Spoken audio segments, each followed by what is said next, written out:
Golden State Media Concepts bring you Book Review Podcast, a haven for bookworms of all ages and the widest genres, from mystery to memoirs, romance to comedy, fantasy to sci-fi. If you love to read, this is a podcast for you. It's the Golden State Media Concepts Book Review Podcast.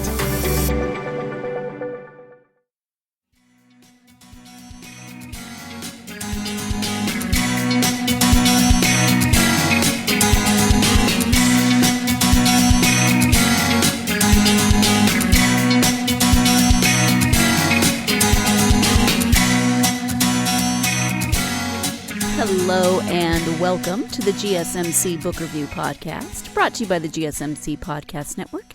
I am your host, Sarah. This episode is set to publish on August 24th, which just so happens to be my 9th and 11th anniversaries with my husband. We got married on the second anniversary of our first date, so we had our first date 11 years ago on the 24th, and then we got married 9 years ago on the 24th, and this is the first anniversary that we have not been together. I am still in Montana helping my parents, and he is in California. We had hoped that he might be able to come up for the anniversary, but unfortunately that did not happen, so we just had to do a lot of phone calls and FaceTime and those sorts of things. I sent him a silly video in the middle of the night when I was awake and it was our anniversary, and just things like that. So missing him definitely, but we'll be with him soon and we'll celebrate when we are together once again. I hope you are doing well. I hope that you have been doing something fun, or if you haven't had time to do something fun, you've at least still had time to do the fun thing of reading, which I was going to say that you've had time to read, which indicates that I don't think reading is fun, and that's completely inaccurate, as you know. You are listening, I am speaking, I don't know. Speaking with author Carter Wilson today about his new novel, The Dead Husband.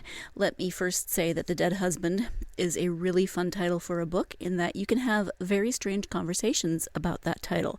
For instance, when I received the book in the mail from Carter's publicist, I sent her an email and said, "Hey, I received The Dead Husband in the mail today."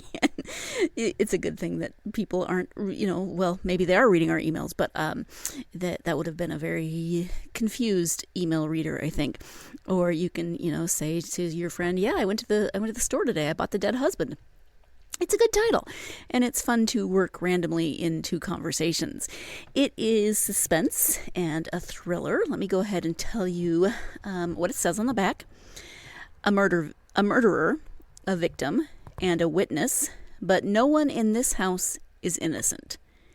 20 years ago, an unspeakable tragedy rocked Rose Yates' small, affluent hometown, and only Rose and her family know the truth about what happened. Haunted by guilt, Rose escaped into a new life.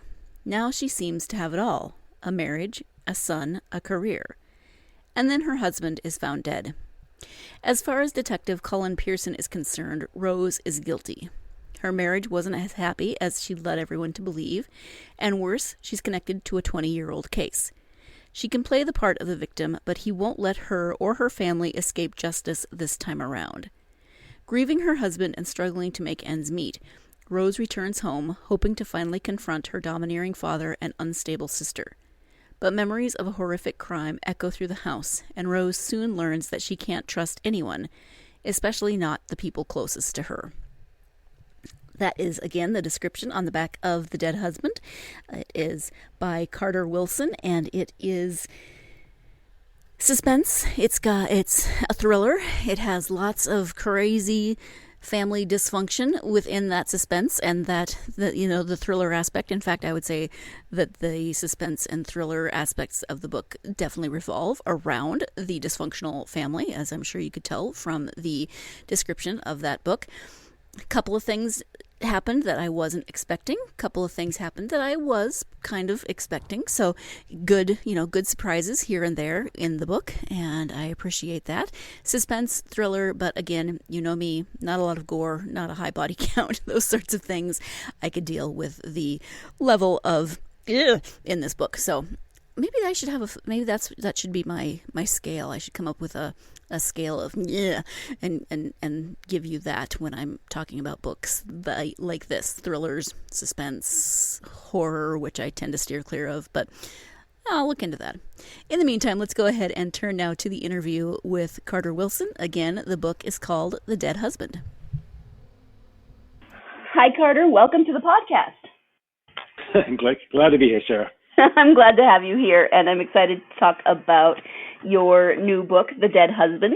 Before we get to the book, though, if you could share a bit about yourself, that would be wonderful.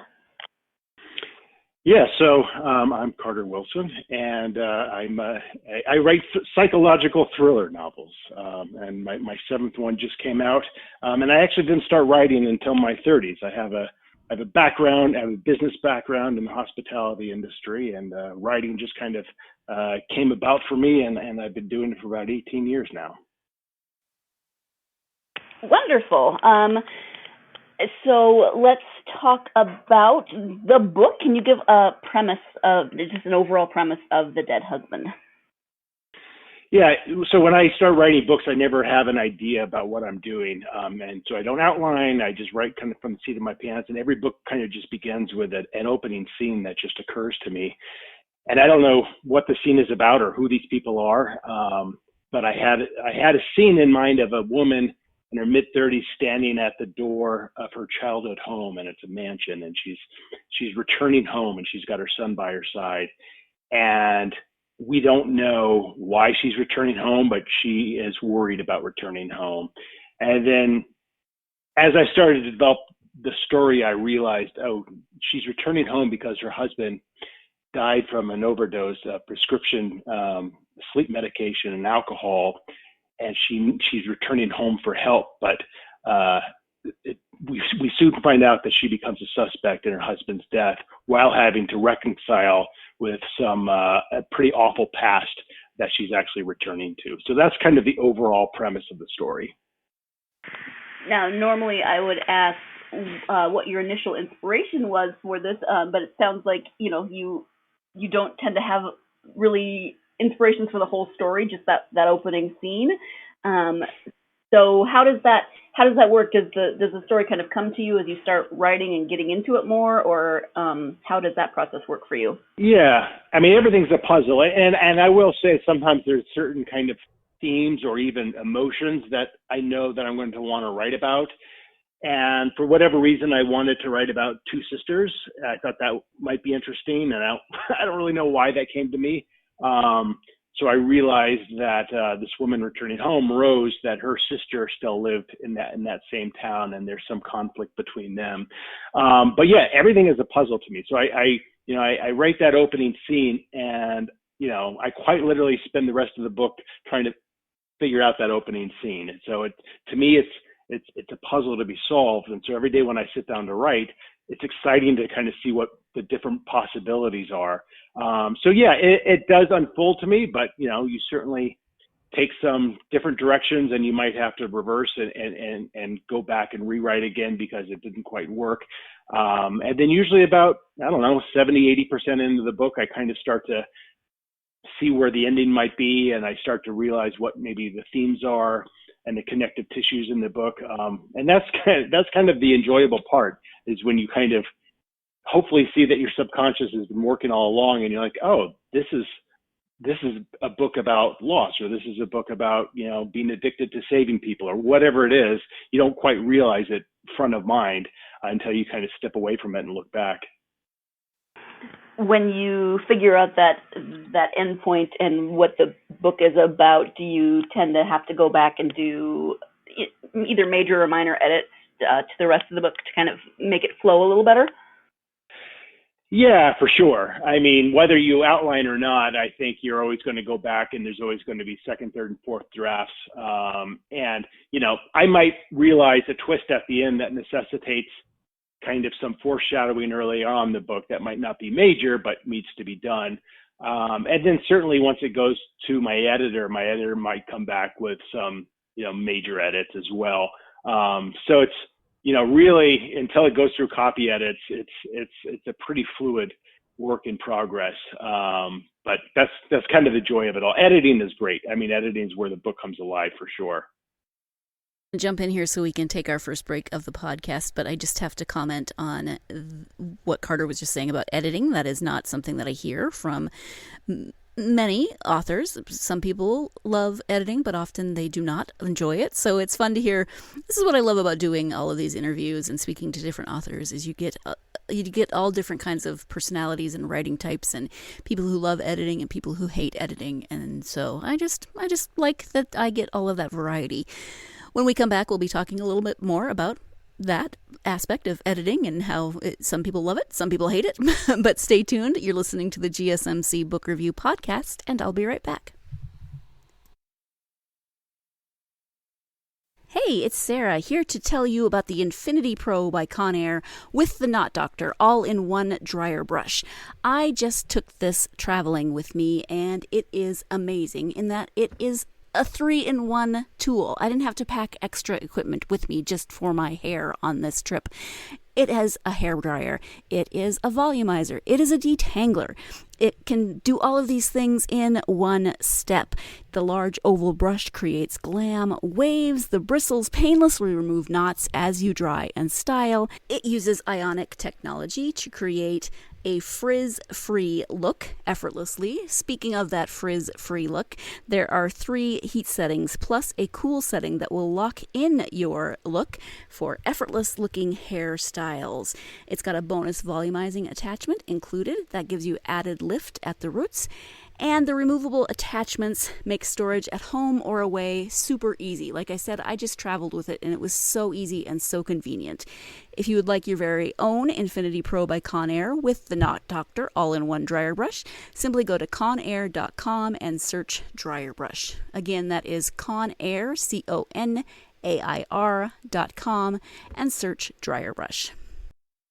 Are you tired of the same old news? Are you sick of the seemingly endless political spin and negativity? The GSMC America Still Beautiful podcast is a weekly news podcast covering all the top positive and uplifting news stories. We cover stories that will inspire, uplift, and remind you of the good in the world. Tune into the Golden State Media Concepts America Still Beautiful podcast to get all the great and positive news stories of today. Download the GSMC America Still Beautiful podcast on iTunes, Stitcher, SoundCloud, Google Play, or anywhere you find podcasts. Just type GSMC in the search bar.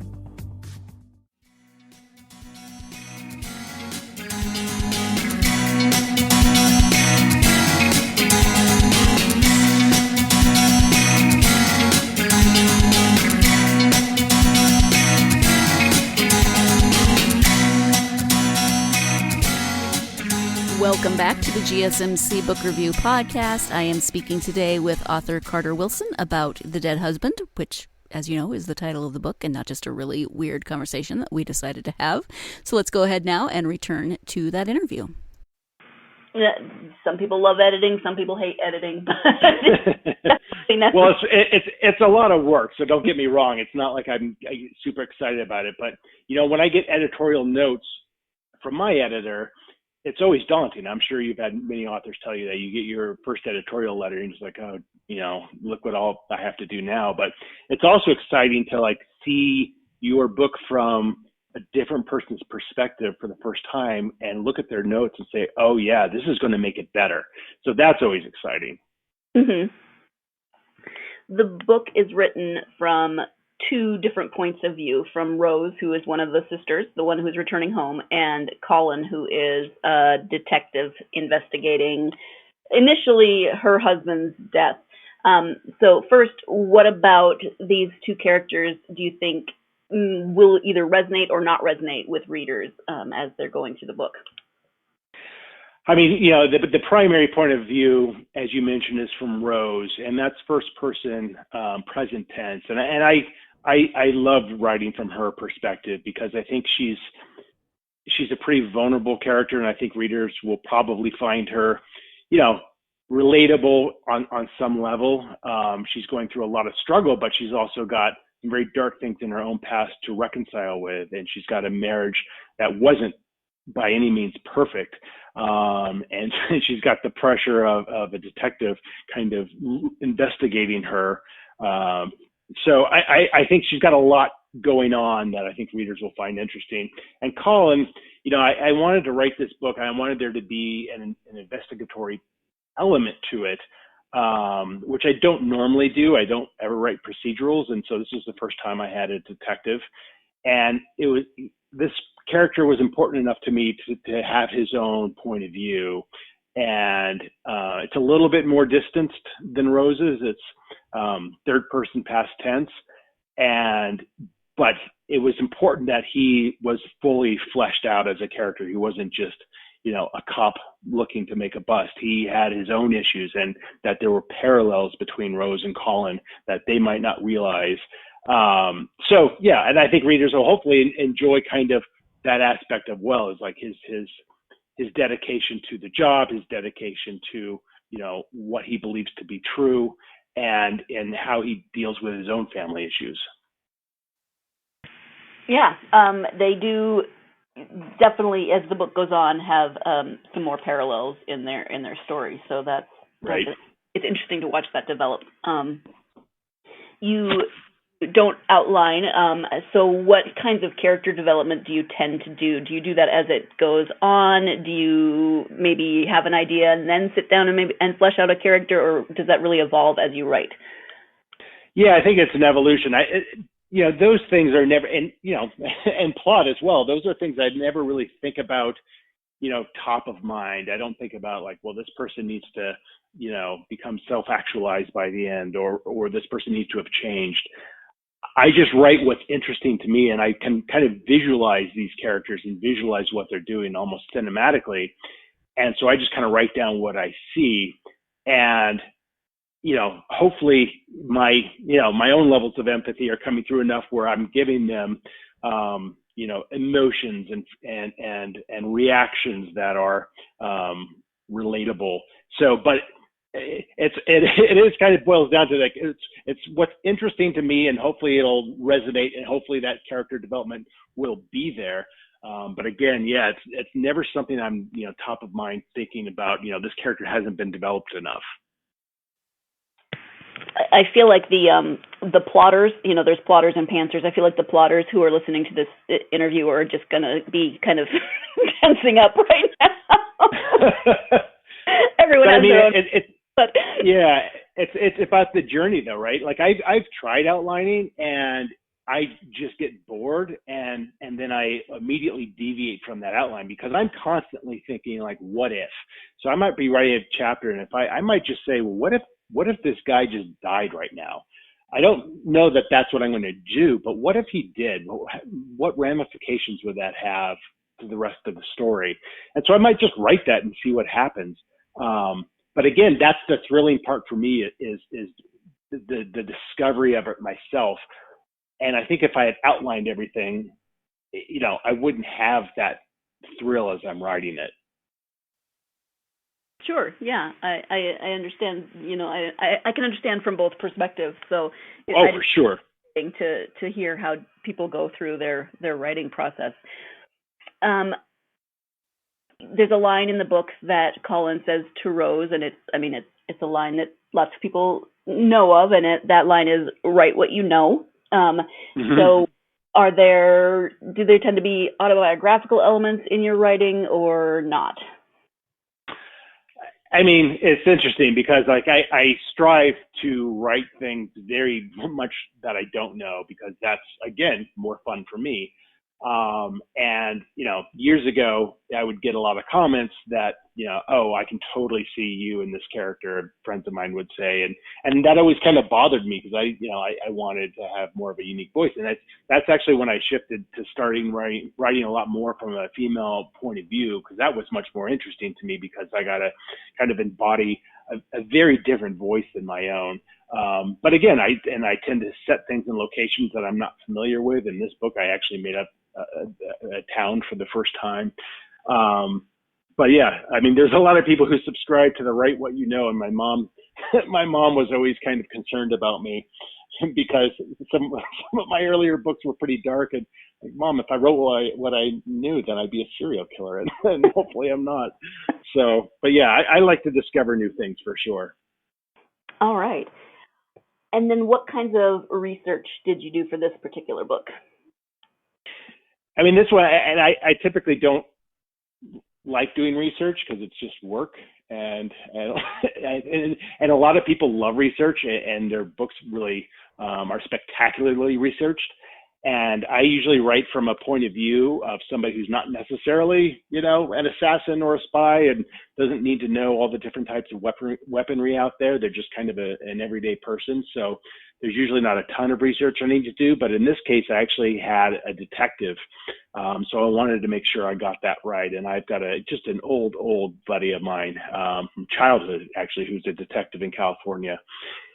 And so I would call him and say, I need this to happen. What's a believable way of making this happen?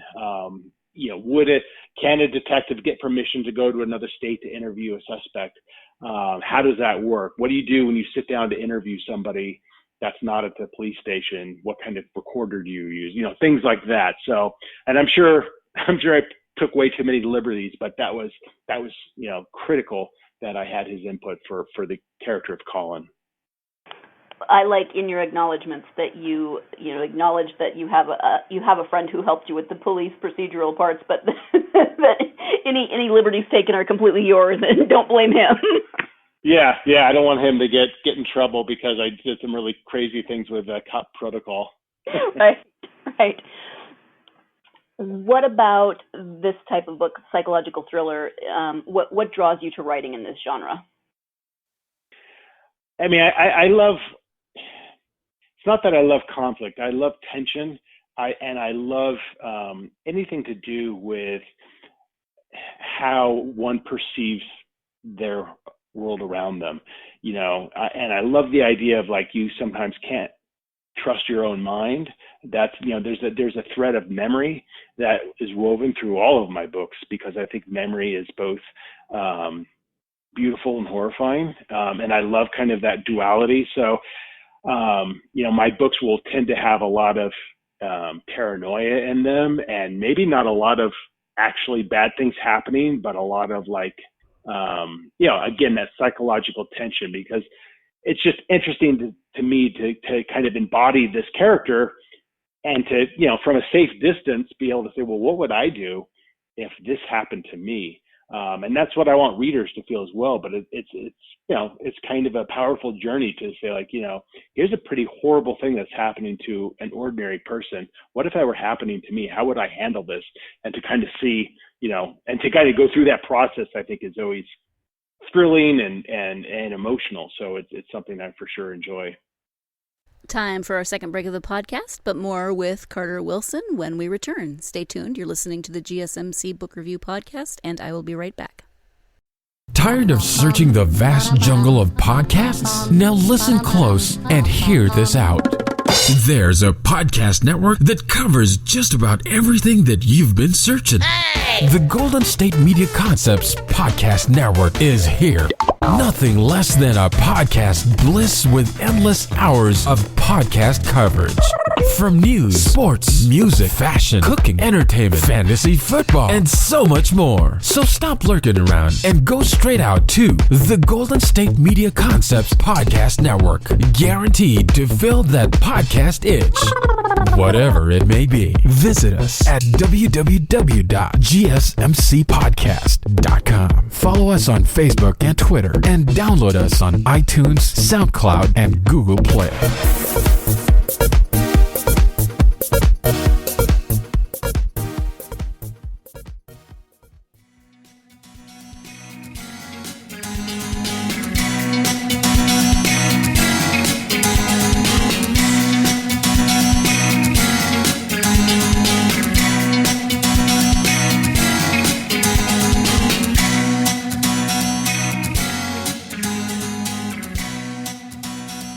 Welcome back to the GSMC Book Review Podcast and the interview with author Carter Wilson. Books like this, I try not to give a lot away because that's kind of the whole point of, following the journey. So I keep coming up with questions that I don't want to ask because I don't want to give stuff away in the book. But Right. Can you talk a little bit more about Rose's family, her father and her sister, and maybe just Yeah. without giving Yeah, for sure. about that. Right. Well, we know that Rose was raised alongside her sister, her older sister Cora, by their father. Their mother died when they were both young, and the father is this financial baron, a private equity, investor, and he's just, a real tyrant, and he's a kind of a ruthless person.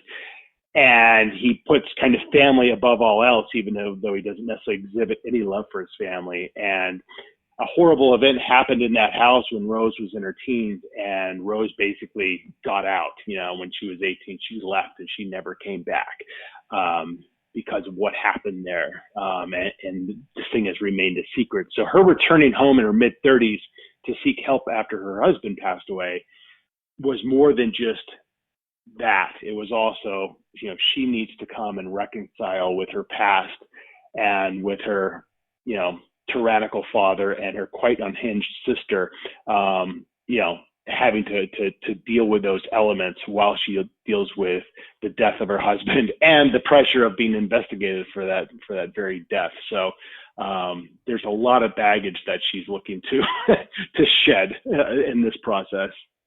Yeah, absolutely. What are you working on now?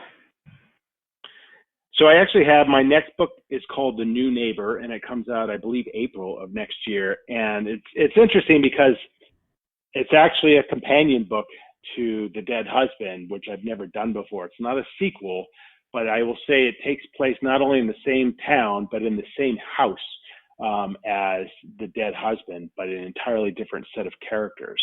And there are threads of The Dead Husband in the book. So I had a blast writing that book. And I'm about halfway into something new that, true to my form. I don't quite know where it's going, and I don't quite know what it's all about, but I will say it kind of centers on a 21-year-old female savant back and takes place in 1987. I was feeling very kind of nostalgic, and I love the challenge of okay, 1987, there are no smartphones. So when you're out alone in the countryside, you're alone. And what are you going to do?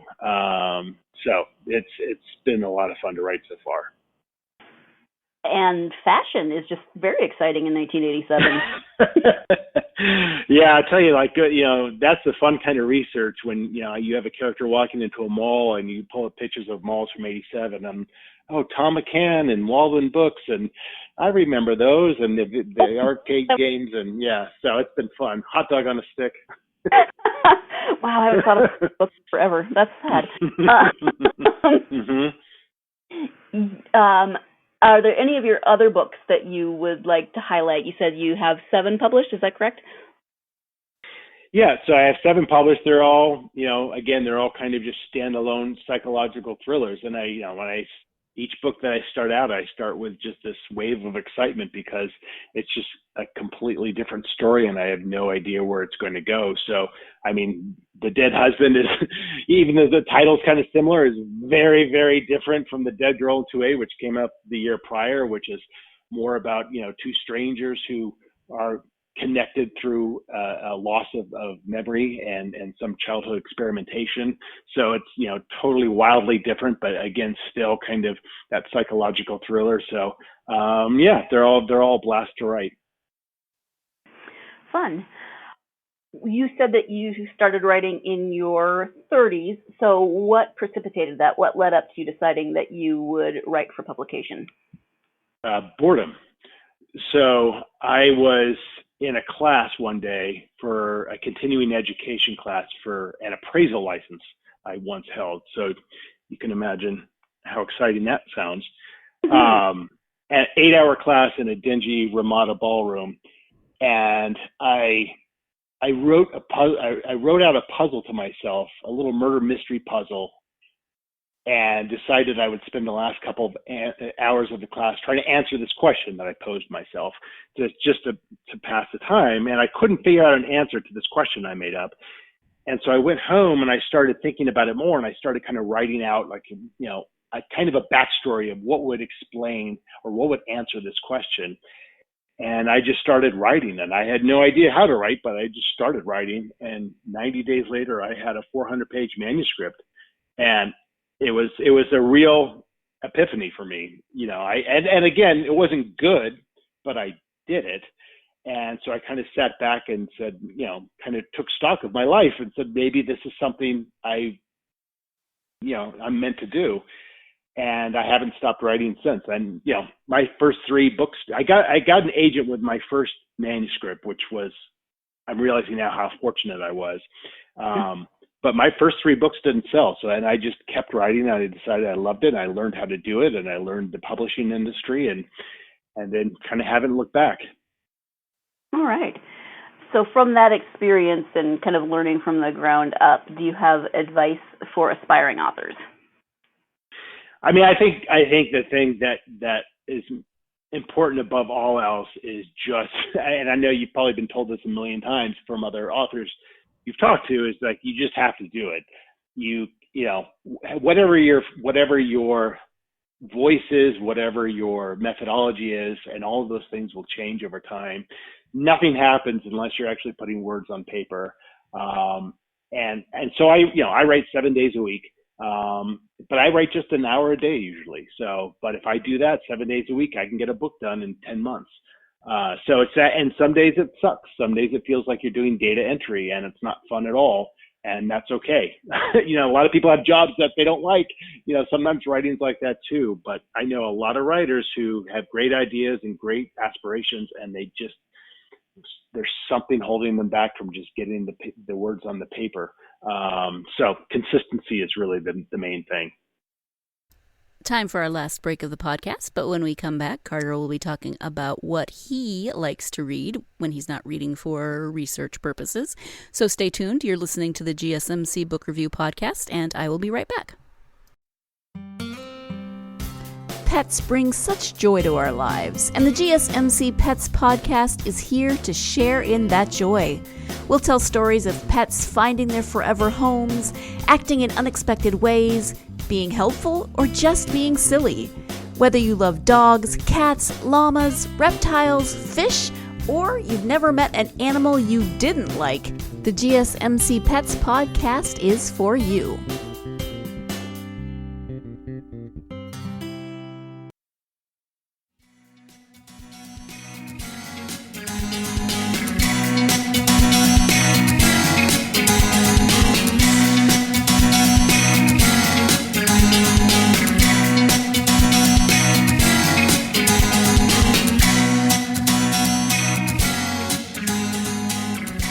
Welcome back to the GSMC Book Review Podcast and the conclusion of my interview with author Carter Wilson. When you take the time to read for yourself, do you tend to read in the genre that you write, or do you have favorite genres and authors that you turn to? Yeah, I actually rarely read thrillers unless, maybe if I'm being asked to blurb something, but I just don't. Occasionally I will. Actually, I mostly read nonfiction. I love biographies. I love, origin stories. I love to find out, how did this person become this person? And I think that actually totally influences how I write characters, because you can see, with real people, things that changed their lives, things that happened that informed decisions they made later. So I'm just fascinated by people. So I think reading biographies really lets me kind of explore people's minds really, really deeply. Is there a biography that you've read recently that you really, really enjoyed? I mean, I picked this one up. It's a biography of Mike Nichols, who is a famous director of stage and screen that I didn't know very much about.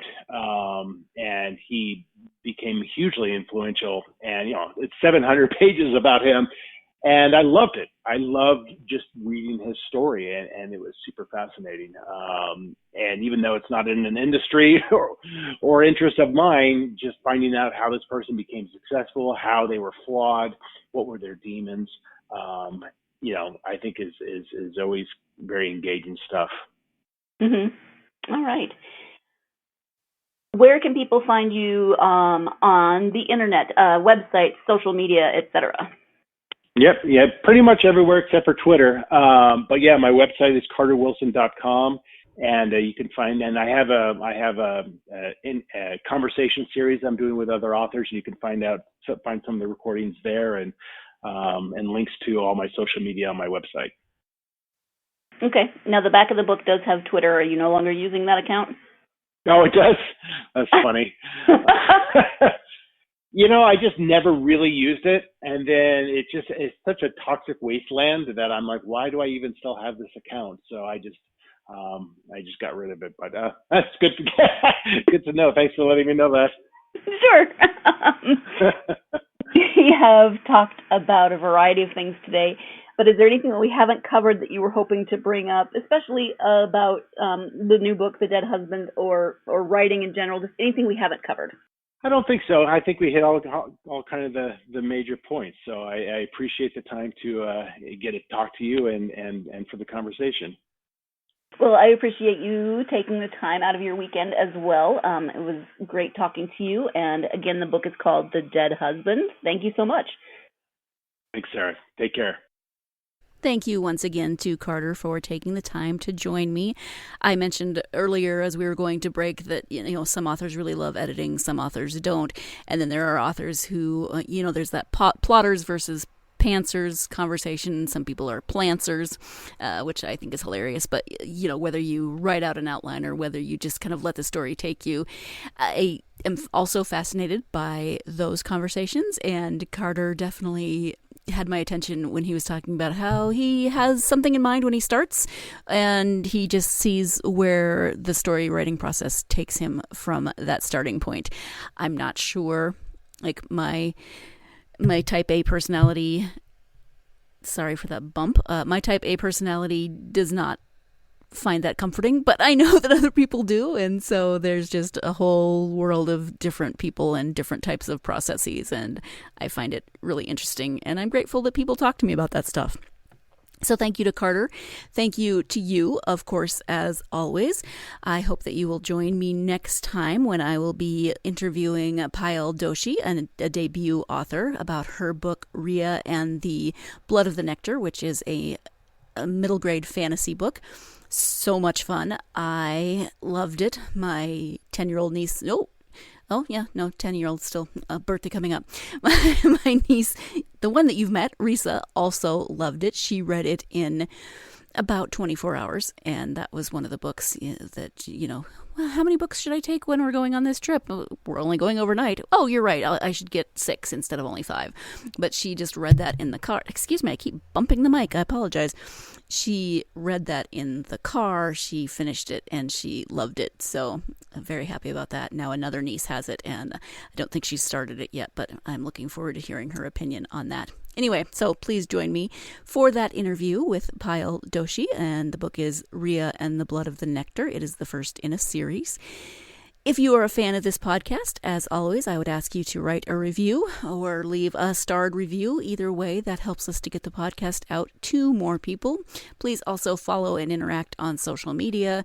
You can find us on Facebook, Twitter, and Instagram. And I would love to hear your thoughts. So if you haven't done so already, follow on social media, whatever platform you like to follow. I have a TikTok account. I have not done anything on that TikTok account. I feel like I'm too old. I know I'm not. There's lots of great creators of all ages on TikTok, but I haven't quite gotten brave enough yet to put myself or the podcast out there. But maybe soon. I'll work up my courage. Thank you again so much for joining me. I hope you're having a wonderful day. I hope, of course, that day involves plenty of time to get yourself lost in a good book. Thanks.